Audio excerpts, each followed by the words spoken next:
E aí, galera do nono ano da Escola Mário Fernandes Pinheiro, professor Ronald, de língua portuguesa, mais uma vez aqui para ajudar vocês a fazer as tarefas aí da apostila que vocês receberam, ok? Só para lembrar, não esqueçam de fazer sempre no caderno as respostas, para a coisa ficar organizadinha. Coloquem lá a data da semana, coloquem a página e o número do exercício, que aí na hora de vocês procurarem, até mesmo para corrigir, porque o professor Tiago vai mandar para vocês o gabarito na semana que vem, fica um pouquinho mais fácil, né? Facilita. Ok? Gente, não vamos perder tempo nessa apostila está um pouco extensa, então vamos direto para a nossa aula, tá legal? Então vamos lá, gente, começando. Como eu disse para vocês, ó, semana 18/5, então anotem aí no caderno de vocês, 18/5, tá? E vamos começar já pela página 4. Na página 4, tá? Eu já coloquei alguma coisa escrita aqui, mas vou falar também. Nós temos esse desenho aqui do ser humano, tá? Onde ele aparece para a gente o cérebro e também o coração, tá?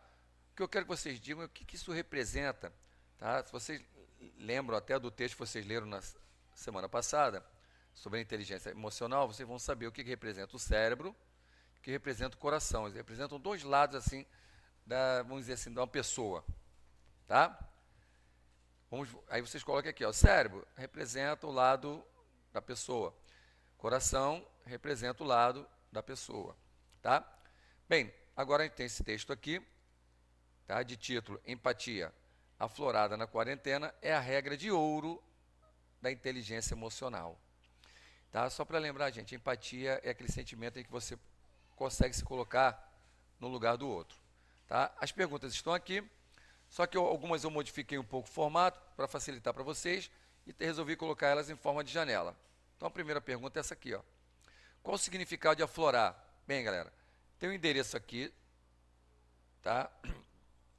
De um dicionário que vocês podem buscar online, ou vocês podem ir lá no Google, tá? Coloquem lá dicionário de português online. Vão abrir alguns sites com vários sites de dicionário e ali você vai poder colocar a palavrinha e você vai saber o significado, que você vai precisar disso nesta apostila, tá?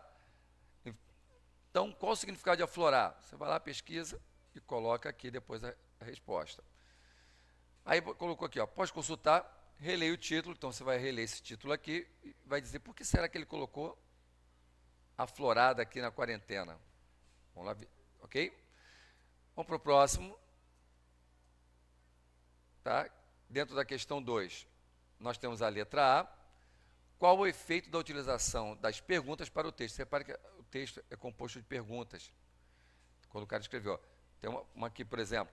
É possível pensar que a pandemia do novo coronavírus deixará um legado? Será que existirá uma transformação sólida da sociedade e a empatia estaria neste contexto? Então ele vai fazendo perguntas aí com objetivo. Qual o objetivo que ele fez? Qual é o efeito dessa para você? Qual é o efeito? O autor, quando colocou essas perguntas, ele quis provocar que efeito nas pessoas que estavam lendo. Ok? Vamos para a próxima. Nossa próxima pergunta é: o termo por hora no texto equivale a. Então vocês vão procurar esse termo aqui por hora no texto, tá? E vão dizer, ele equivale a quê? Ou seja, por qual desses termos aqui eu poderia substituí-lo sem perda de sentido, sem perda, tá? Semântico. Então, você vai escolher aqui, vai marcar, se você acha que esse aqui você vai botar o número 1 como resposta, o número 2 ou o número 3, ok? Agora a gente vai para a questão 3. O termo destacado no segundo parágrafo, então você vai lá no segundo parágrafo, tem um termo destacado que é esse aqui, ó, ainda que. Pode ser substituído por qual desses? Dá uma lida lá e tenta usar um desses aqui. Aí você vai conseguir descobrir até qual deveria ser usado aqui para substituir o ainda que do mesmo jeito, sem perder o sentido, sem perder a ideia semântica, tá? O significado semântico dele. Vamos para a próxima. Aqui, ó, nós temos a pergunta 4. O que significa considerar Daniel Goleman o pai da inteligência emocional?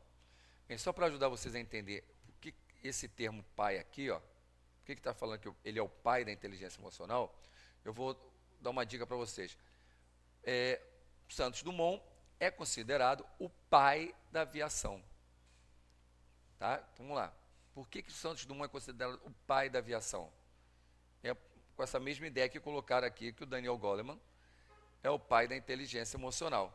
Ok? Aí vocês vão dizer aqui, ó. Vou colocar a resposta ali. Vamos para a próxima. A questão 5. O que significa a expressão destacada em mundo pré-pandemia? Dica, galera, procurem descobrir o que a palavra pré significa. E vocês vão entender melhor. Então busquem lá, usem um dicionário. Tá? O que significa a expressão destacada em mundo pré-pandemia? Aí vocês vão poder conseguir responder numa boa aqui. Ok? Então vamos lá. Estamos já na página 5. Essa página aqui, aquele texto que vocês leram lá na página anterior, vamos continuar aqui perguntas sobre ele. Tá legal? Mas antes disso tudo, tá? A gente vai saber um pouquinho sobre isso aqui, ó, linguagem figurada. Tá? O conceito disso aí. É aquela em que uma palavra ou frase expressa uma ideia através de uma outra palavra ou frase. Ou seja, você usa uma palavra para expressar o sentido de uma outra, tá? Trazer o significado de uma outra. Só que ou até mesmo uma frase. Okay? Se utilizando o que dá certa semelhança, tem que haver uma semelhança com o sentido que você quis mostrar. Que pode ser real ou imaginária. Tá complicado, né? Então eu coloquei alguns exemplos aqui para vocês, gente. Olha aqui, ó. Grande era a chuva em meus olhos. Gente, esse termo aqui, chuva, foi usado em linguagem figurada. Não está dizendo que está chovendo no olho da pessoa, não. Ele está dizendo aqui, ó, grande era a chuva em meus olhos, é porque possivelmente chorou demais, a pessoa chorou demais, tá? Ou a pessoa está muito triste, então os olhos estão cheios d'água, essa coisa. Ficou complicado ainda? Então vamos dar mais uma ajudazinha.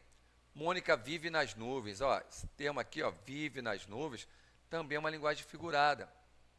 Ela não está lá nas nuvens, né, igual um anjo, vamos dizer assim. Não. Quando a gente fala que ó, vive nas nuvens, é que está dizendo que a pessoa é muito distraída. Já está complicado? Vou botar mais um aqui. Morri de tanto rir. Ó. Olha o termo morri. Não quer dizer que a pessoa morreu. Ninguém morre de tanto rir. Você começou a rir e pum, morreu. Não. Então isso aqui também é um sentido figurado. Quer dizer o quê? Que a pessoa riu demais. Tá? Riu muito sobre determinada situação. Ok? Acho que deu para entender o que é linguagem figurada. Por que eu coloquei isso? Porque a gente vai ver muito disso aí na nossa apostila desse ponto para frente. Ok?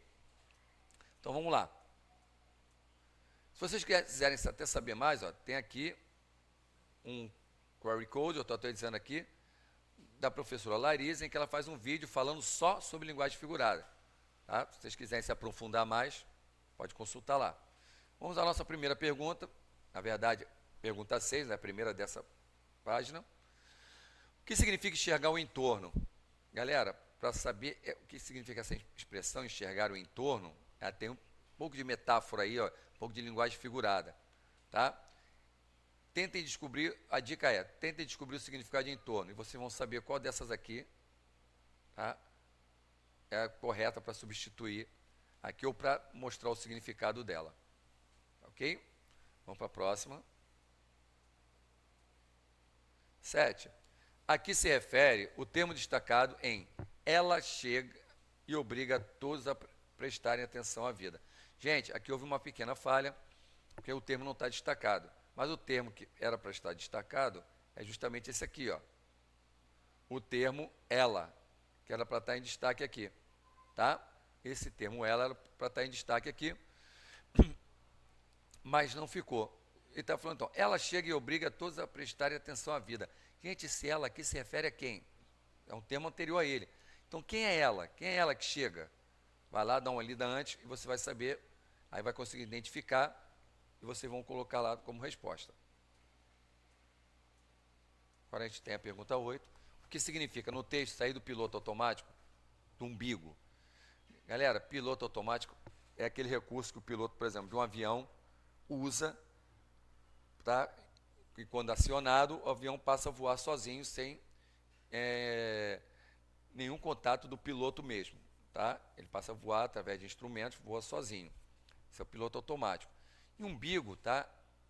Além de ser aquele que a gente tem na barriga, é também um termo que o pessoal usa geralmente quando a gente fala assim, ó, pô, a pessoa que olha para o próprio umbigo. A gente chama isso também, não deixa de ser uma figura de linguagem, uma linguagem figurada, aliás, em que você está querendo dizer que a pessoa é egoísta, só pensa em si mesmo. Então, no texto, piloto automático umbigo, o que significaria isso aqui dentro da ideia do que está sendo escrita lá no texto, da página anterior? Ok? Continuando, nossa pergunta 9. Ele está, já de novo, esses dois termos. Por que a pandemia fez o mundo sair do piloto automático e do umbigo? Quando você descobriu o que ele quis dizer com piloto automático lá no texto e descobriu o que ele quis dizer com umbigo lá no texto, ele vem perguntando por que a pandemia fez essas duas coisas sumirem. A pessoa deixar de continuar no piloto automático e deixar de fazer uso do termo umbigo, que eu expliquei antes o que é. 10. O trecho a seguir expressa um fato ou uma opinião. Eu vou falar já o trecho esse aqui de baixo. Tá? Esse aqui. Justifique. Para Renata Mafra, a pandemia tem feito o mundo sair do umbigo. Tá? Olha aqui, ó. Linguagem figurada. O trecho a seguir expressa um fato ou uma opinião. Esse trecho aqui. Gente, fato é uma coisa mesmo que acontece. Tá? Então, ou seja, ela não depende de opinião, de pensamento, de ideia, de juízo que alguém faça dela, não. É um fato, é um fato. Entendeu? Por exemplo, carro bateu. Fato. Mas aí eu vi o carro bater e eu faço o seguinte. O carro bateu porque o motorista estava bêbado. Mas eu não sei se estava. Isso aí já é o quê? Uma opinião. Ok? Isso já é uma opinião. Desculpa aí, gente, apareceu uma janelinha aqui, de repente. Já é uma opinião. Tá? Então ela quer saber o seguinte. Se esse termo aqui é um fato ou uma opinião. Aí você vai e justifica, explique por que você acha. Se você escolheu fato, por que é fato. Se você escolheu opinião, por que é opinião. Para a próxima. Na próxima, tá? A 11, ainda, segundo Renata Mafra, e não há metáfora melhor do que as janelas. Para saber uma metáfora, uma comparação implícita. Gente, o que é comparação implícita? É que ela não fica clara, ela está por trás de uma palavra ou de uma frase. Entendeu? Ela não está bem claro. Implícita é uma coisa que não está muito claro, como se estivesse escondida. Com base em uma associação, tá? Sempre associada a alguma ideia. Por exemplo, quando a gente fala assim, pô, o cara é um touro. Não é que o cara tenha chifre, nem nada, não. A gente fala que o cara é o touro, porque a gente pegou, associou a ideia de touro à ideia de ser forte, que o touro é considerado um animal forte. Então, o touro aí está com a ideia associada à ideia forte. Então, o cara é um touro, o cara é muito forte. Então, é isso que se dá a ideia de metáfora, de ideia implícita. Então, explica a metáfora da janela. Por que usou a janela aqui? Ó? É uma metáfora. Só para lembrar, gente, janela, tá?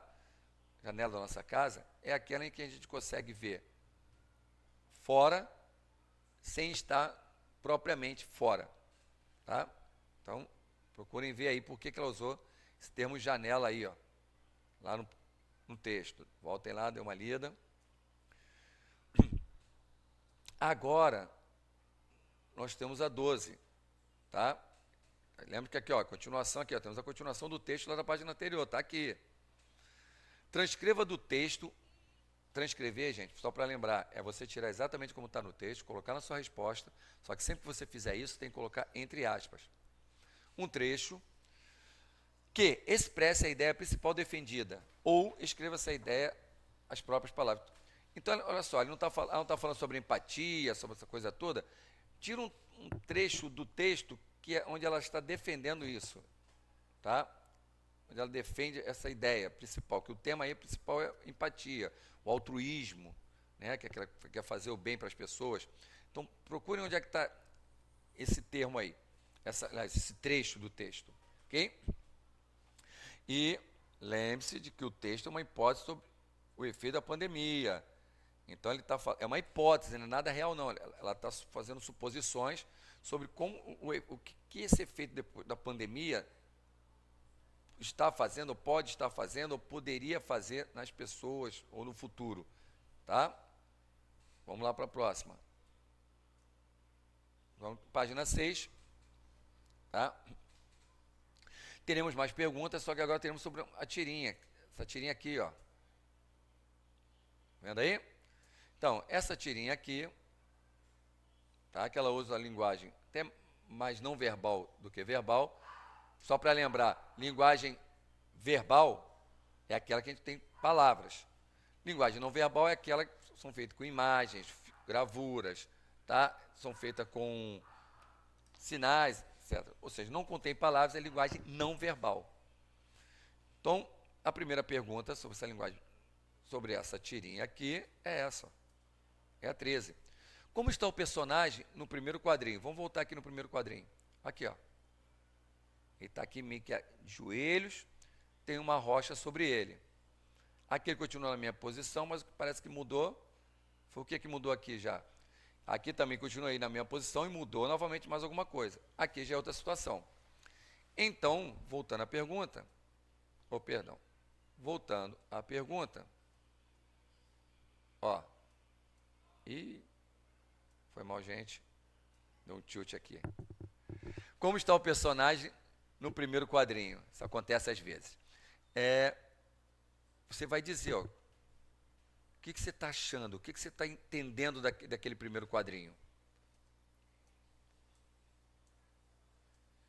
14. Do primeiro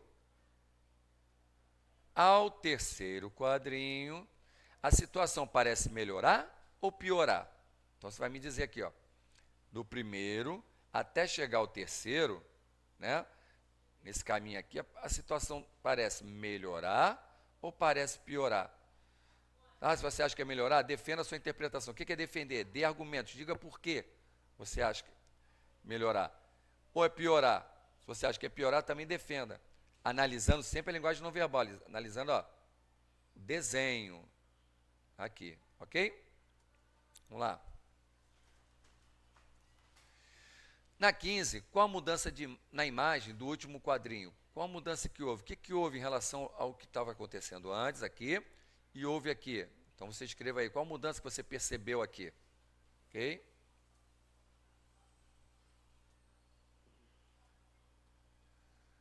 Aqui agora vamos falar sobre as músicas aqui, que foram colocadas aqui.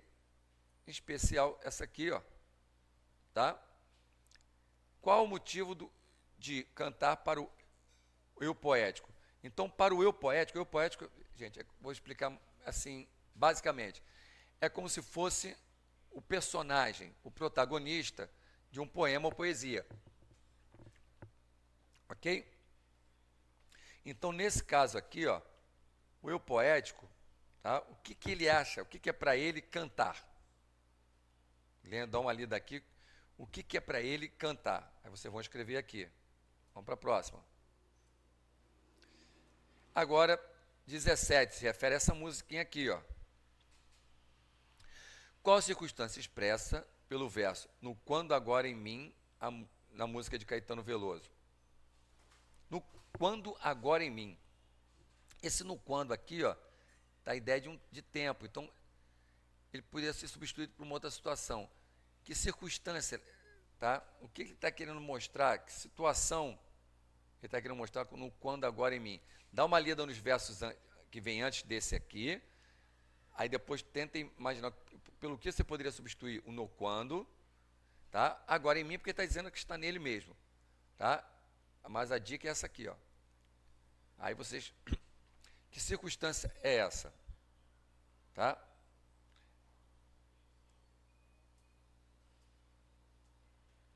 Vamos ver essa aqui agora? Opa, estamos na página 7, ok? O texto ao lado, o assunto é o efeito da música nas pessoas. Sobre o texto, perceba que as citações, o que são citações, gente? Frases ou comentários feitos por outra pessoa que não a autora do texto. Ou seja, a pessoa, eu escrevo um texto e para ajudar a compreensão do meu texto ou para defender alguma ideia minha do texto, eu peguei citações. Eu peguei o quê? O que outras pessoas já disseram, já escreveram e coloco ali, ok? Aí eu coloco no meu texto, a gente chama isso, quando não sai da gente, veio de outra pessoa, a gente considera isso como citações, tá? Aí está aqui, ó, de pensadores famosos, da Força à Defesa. Então ela usou isso para ajudar a defender. A primeira pergunta que a gente tem aqui é o seguinte: o que significa o termo atributos? Tá? O que significa atributos? Vocês já estavam pegando, usando o dicionáriozinho lá, coloquem lá a palavra atributos, acham que o significado dela, você vai entender por que ele usou essa palavra atributos nesse texto aqui. Tá? Então, o que significa eles nesse texto aqui? Não é exatamente o que tem no dicionário, não. É dentro do texto aqui, mas o dicionário vai ajudar. Vamos para o próximo.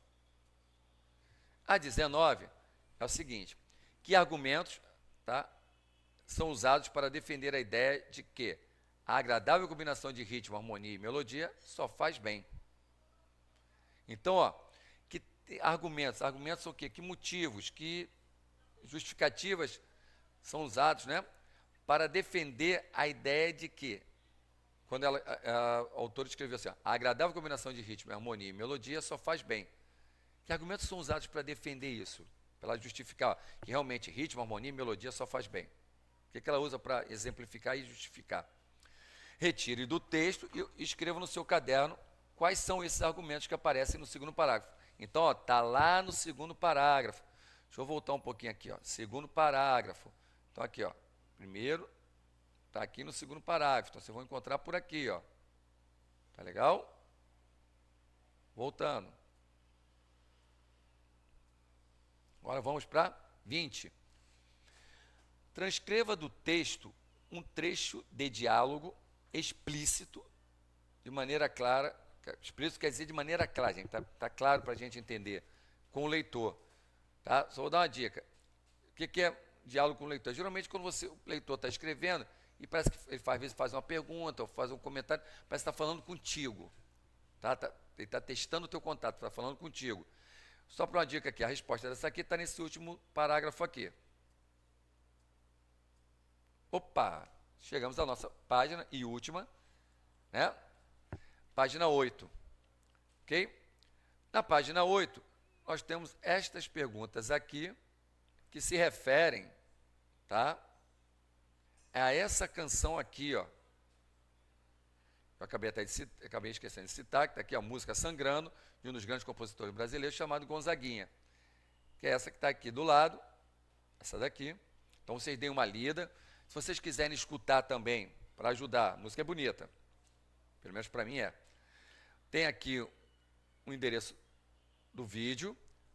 Se também não quiserem usar esse endereço do vídeo, vão lá novamente, que eu falei, vai na janela do Google, digita lá Gonzaguinha, bota o traço, Sangrando, e vai aparecer, se não aparecer logo de cara o vídeo, vai aparecer algum site onde tem esse vídeo aí. Ok? Eu acho válido vocês pegarem lá e escutarem. E essas perguntas são sobre justamente a música dele. Quem é o eu poético? O eu do texto, aqui, ó. Quem é o eu poético? O eu do texto. Quem é? Quem é ali? É o pai, é mãe, é o amado?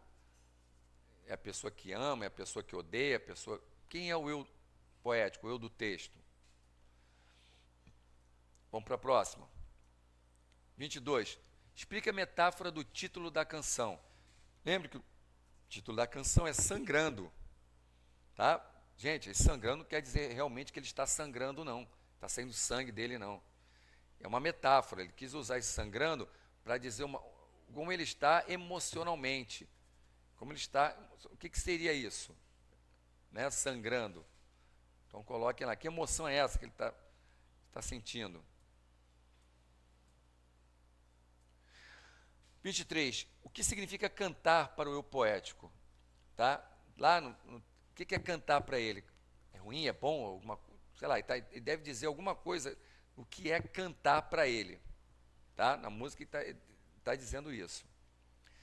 Galera, aqui tem mais uma música aqui, tá? Do Gonzaguinha. Aqui tem um pouquinho sobre ele, né? Dizendo aqui quando ele nasceu, quando ele morreu. Um resumozinho aqui da biografia dele. Aqui tem um comentário sobre o que é lettering, que é a arte de desenhar letras. Vocês podem buscar, pesquisar um pouquinho sobre isso. Mas o mais importante mesmo é essa brincadeira aqui, ó, esse desafio da carta enigmática. Tá? É a última atividade, eu gostaria que vocês tentassem fazer, é legal. Tá? O que vocês têm que observar é o seguinte, pode ver que a carta enigmática é feita de símbolos, desenhos. Ó. Vocês têm que descobrir o nome desses desenhos, o nome que cada um representa aqui, o nome, e depois observar. Se tiver aparecer um sinalzinho de menos, é para você tirar uma letra ou sílaba. Se aparecer um sinalzinho de mais, é para você, já ao contrário, acrescentar uma letra ou sílaba àquele nome que já existe do objeto. Só para dar um exemplo, vamos lá, aqui é o mapa do Brasil, então aqui é o Brasil. Ele está pedindo para você colocar o quê? Está o sinal de mais, então é para acrescentar, depois eiro. Então, se eu pegar a palavra Brasil e acrescentar eiro, vai ficar brasileiro, entendeu? Então, isso aqui é só vocês depois ir pegando nome por nome, vendo se tem que acrescentar, se tem que tirar, e vão montando textos aqui. Ou seja, decifrando a carta enigmática, traduzindo, ok? Então, façam isso e na próxima semana virá a resposta para vocês. Ok, galera? Bem, um grande abraço em todos vocês e se cuidem. Não esqueçam disso, tá? Se cuidem. Se puder ficar em casa, fiquem. Se sair, usem máscaras. E até a próxima semana, se Deus quiser, tá, gente? Lembrando, o gabarito da semana passada, de 11/5, será enviado pelo professor Tiago. Aí vocês corrijam aí, vejam quantas vocês acertaram. Grande abraço em todos. Até a próxima semana, gente. Tchau, tchau.